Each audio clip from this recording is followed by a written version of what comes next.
Et nous enchaînons à présent avec Enjeu patrimoine, avec une question centrale. La hausse des taux obligataires constitue-t-elle une menace ou au contraire une opportunité dans le cadre d'une stratégie patrimoniale? Pour en parler, nous avons le plaisir d'accueillir sur le plateau de Smart Patrimoine Étienne Gorgeon. Tout d'abord, bonjour Étienne. Bonjour Nicolas. Merci d'être avec nous. Vous êtes responsable de l'activité obligataire chez Sanso Longchamp Asset Management. Et nous avons le plaisir d'accueillir également Clément Blériot. Bonjour Clément. Bonjour Nicolas. Vous êtes fondateur et gérant de 1909 Gestion Privée. Clément, on va voir avec vous l'impact dans un instant de cette hausse des taux sur une stratégie patrimoniale. Juste avant, Étienne, on va essayer de comprendre avec vous ce qui se joue sur les marchés obligataires. On voit une forte volatilité sur les taux obligataires depuis le début du conflit en Iran. Comment est-ce qu'on l'explique?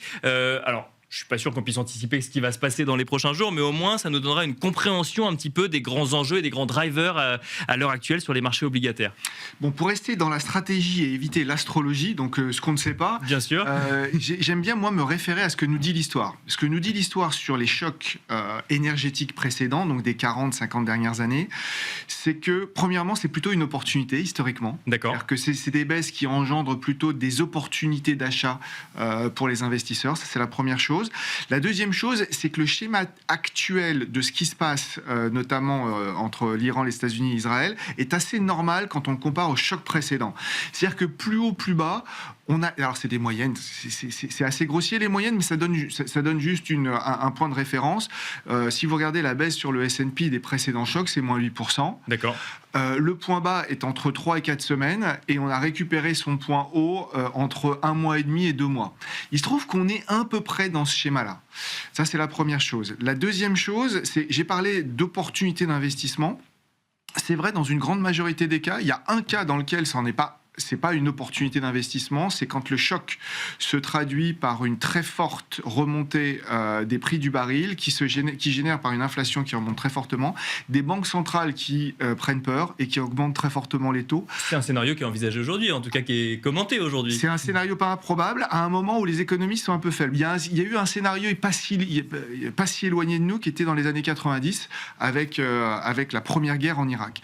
Ça, en général, c'est plutôt un scénario relativement défavorable où les banques centrales n'ont pas d'autre choix que d'augmenter les taux et c'est rarement une bonne nouvelle pour les marchés. Ce scénario-là, moi, pour l'instant, encore une fois, on essaye de rester dans la stratégie et pas faire autre chose. Pour l'instant, on l'écarte parce qu'il n'y a vraiment aucun intérêt de qui que ce soit d'aller vers ce scénario-là. D'accord. Il y a des élections pour les Américains, pour Donald Trump. Tout le monde a besoin de ce pétrole. Les Chinois, les Japonais, l'Asie est très dépendante. L'Europe, c'est quand même pas une très très bonne nouvelle. Donc, et les Iraniens, et pour les dirigeants iraniens non plus. Donc, c'est un scénario qui vaut ce qu'il vaut, mais pour nous, c'est plutôt une opportunité. On ne voit pas le scénario du pire et on verrait bien quelque chose qui s'apaise au niveau, parce que le vrai sujet, c'est le détroit d'Ormuz, quelque part entre mai et cet été. Alors, sans faire de l'astrologie, une question quand même, plus ça dure, plus j'imagine que le scénario défavorable prend de l'ampleur. À quel horizon on peut considérer qu'on va vers un scénario moins favorable que celui que vous évoquez à l'heure actuelle? On sait qu'au bout de 3 mois, nos capacités d'économistes à prédire l'impact d'un choc énergétique donc sur l'économie devient compliqué. D'accord. Dans notre jargon, on dit non linéaire. Ça veut dire que c'est obligatoirement pas une bonne nouvelle. Enfin, ça ne peut pas être une bonne nouvelle. D'accord. Donc 3 mois. Quoi qu'il arrive. Donc là, on est à 1 mois et demi. À 1 mois et demi, on sait que ça tient à peu près. D'autant plus qu'on est plutôt dans un scénario où les économies sont assez résilientes. Dépenses d'investissement liées à l'IA aux États-Unis, mais également en Europe. Dépenses d'investissement liées à l'armement qui sont assez fortes des deux côtés de l'Atlantique. Donc on n'est pas dans un. Puis il y a des avantages. Par exemple, le fisc américain qui redonne de l'argent aux Américains, etc. Bref, on est dans un environnement où ça peut tenir relativement bien jusqu'à. On pense 3 mois, au bout de 3 mois, il faudra que les choses s'améliorent, parce qu'après, effectivement, et on le voit, ça peut ce choc énergétique, c'est un choc d'inflation, c'est un choc de pouvoir d'achat qui peut se diffuser relativement vite à tout le reste de l'économie. Et après, le risque, c'est qu'effectivement, légitimement, les banquiers centraux se retrouvent obligés d'augmenter les taux.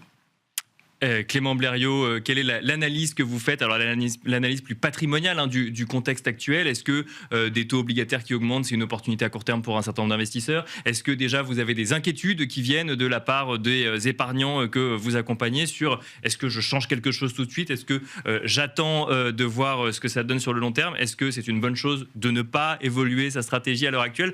Comment est-ce que vous conseiller et accompagner dans ce moment-là? C'est une excellente question, Nicolas. Alors effectivement, Étienne a parlé de macro. Nous, c'est pas notre rôle. Nous, notre rôle, c'est justement d'essayer de regarder ce que disent les gérants et de le transformer en décisions et conseils patrimoniaux. D'accord. Donc vous partagez l'idée que c'est une opportunité pour le moment? Alors, il y a toujours des opportunités. Ça, on est d'accord. En revanche, c'est uniquement pour les investisseurs, on va dire, avertis, disciplinés et accompagnés. D'accord. Il faut faire attention, il faut être sélectif.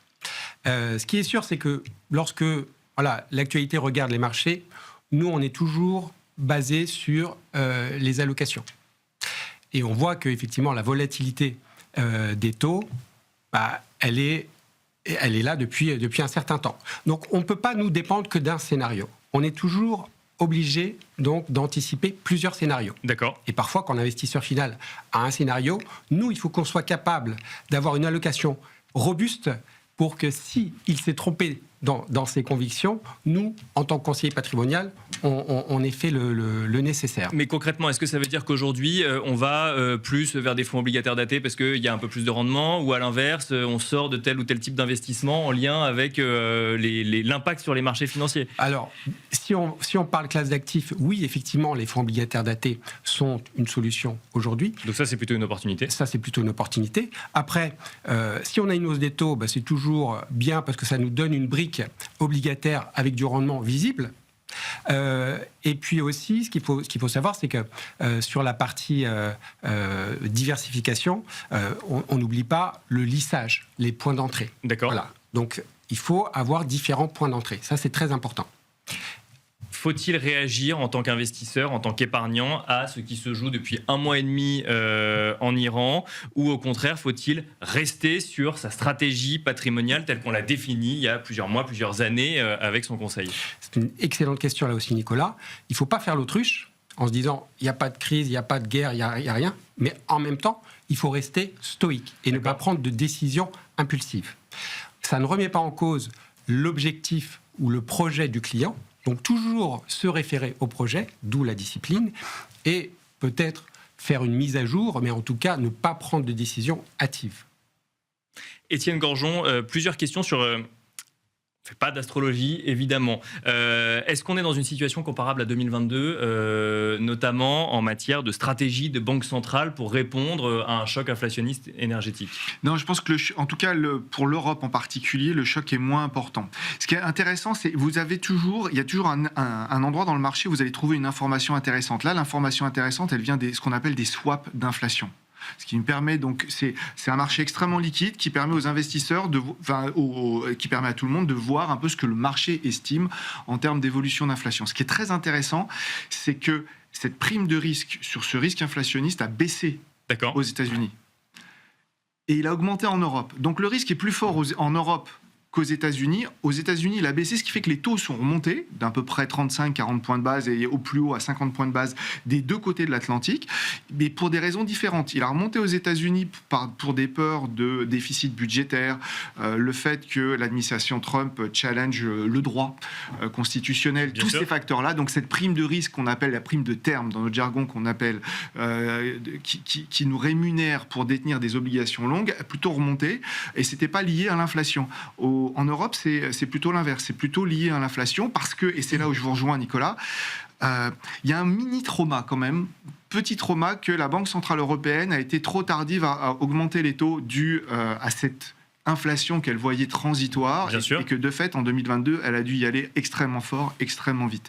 Donc, c'est pour ça que dans les courbes de taux, en ce moment, on voit 2 hausses de taux de la part de la Banque Centrale Européenne.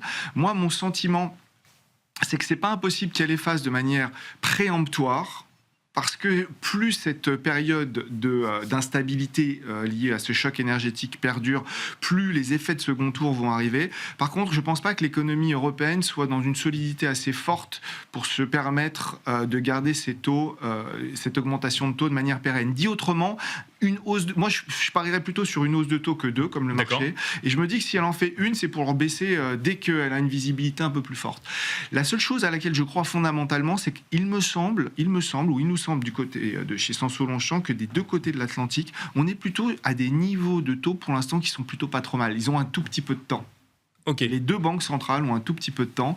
Donc, on va voir comment les choses évoluent. On n'est pas obligé d'augmenter les taux au mois d'avril, comme à un moment c'était pricé en Europe. Je pense qu'on va prendre un tout petit peu le temps de voir comment les choses évoluent.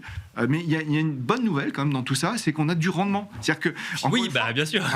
en début d'année, moi en tant que gérant obligataire, et on fait beaucoup de portefeuilles, donc évidemment des portefeuilles datés, mais également des portefeuilles pour nos clients en direct, où on fabrique des solutions de rendement comme le fait Clément, et on se demandait mais qu'est-ce qu'on va offrir à nos clients? Là, on retrouve des opportunités, on a saisi des opportunités, notamment sur le crédit au mois de mars. Donc ça, c'est quand même une bonne nouvelle. On arrive à faire des portefeuilles qui génèrent entre 5 et 6% et demi de rendement solide. Clément, est-ce qu'on augmente la poche obligataire en lien avec l'opportunité actuelle sur les marchés? Alors, bien sûr, mais encore une fois, il faut être sélectif. Le rendement, c'est intéressant, mais il faut toujours regarder le risque associé. Parce Bien que sûr. Parfois, voilà, on peut se faire un Le peu couple avoir. rendement-risque marche Voilà, dans tous les cas. Toujours le couple rendement-risque. Et oui, la brique obligataire, si on a une hausse des taux, est une opportunité à saisir, bien évidemment, tout en n'oubliant pas la diversification avec les autres classes d'actifs. C'est évident. D'accord. Et donc, parmi les autres classes d'actifs, est-ce que là, on fait des arbitrages à l'heure actuelle ou pas forcément? Alors, encore une fois, normalement, lorsqu'on a pris une bonne allocation dès le départ, en cohérence avec l'objectif du client, il n'y a pas lieu de faire de grosses modifications. D'accord. Simplement des mises à jour, effectivement, qui sont en corrélation avec le marché.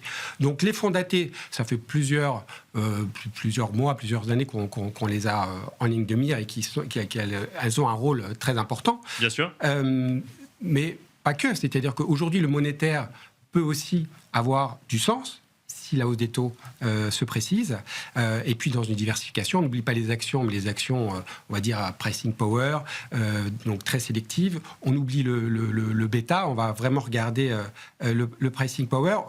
Les matières premières aussi ont leur sens. D'accord. L'or aussi. Donc, tout ça dans une logique patrimoniale de diversification pour anticiper tous les scénarios possibles.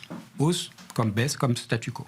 Étienne Gorgeon, rapidement en conclusion, on a beaucoup parlé d'obligataires. La hausse des taux souverains en Europe peut-elle venir remettre en cause ces plans de relance budgétaires, enfin en tout cas le financement de ces plans de relance budgétaires qui doivent porter quand même aussi la croissance en Europe à venir dans les prochains mois, voire prochaines années? Moi, mon intuition, c'est que les plans de relance, on est plutôt à la fin de ce schéma où on avait des plans de relance et on avait des banques centrales qui les finançaient pour une raison toute simple, c'est que notamment aux États-Unis, quand vous êtes à 3 d'inflation, quand le sujet principal à la radio, à la télé, en permanence, c'est le pouvoir d'achat, ils n'osent pas parler d'inflation, là-bas ils parlent de pouvoir d'achat. Et c'est vrai dans une moindre mesure chez nous également. Alors, vous ne voulez pas trop prendre de risques sur la stabilité financière dans un environnement où il y a tellement de leviers. Bien sûr. Et donc moi, mon sentiment, c'est que... le rendement va, les déficits publics financés par les banques centrales, je pense que c'est un peu derrière nous et qu'on va rentrer dans des périodes où on remet ça un petit peu à plat. Et pour moins de déficit public, il y a beaucoup trop d'émissions. Une des raisons pour laquelle les primes de risque à long terme augmentent sur le marché obligataire, c'est qu'il faut trouver un acheteur marginal tous les jours. Aux États-Unis, c'est comme en Europe, comme en France. Vous avez le Trésor français, ils sont extrêmement bons à aller chercher cet acheteur marginal, mais quand vous avez autant à émettre, il y a un moment, vous êtes obligé de vous ajuster au niveau des prix. Et une des raisons du réajustement budgétaire en discussion en ce moment, c'est l'augmentation des rendements. Donc vous avez un vrai problème. Soit vous trouvez un acheteur marginal, soit les rendements augmentent pour que les choses se rééquilibrent naturellement. Donc je pense qu'on va tourner la page, moi, à ce monde, pour entrer dans un monde peut-être un peu plus difficile, mais peut-être un peu plus sain. Merci à tous les deux. Merci Étienne Gorgeon, responsable de l'activité obligataire chez Sanso Longchamp Asset Management. Merci Clément Blériot, fondateur et gérant de 1909 Gestion Privée. Et quant à nous, on se retrouve tout de suite dans l'œil de l'expert.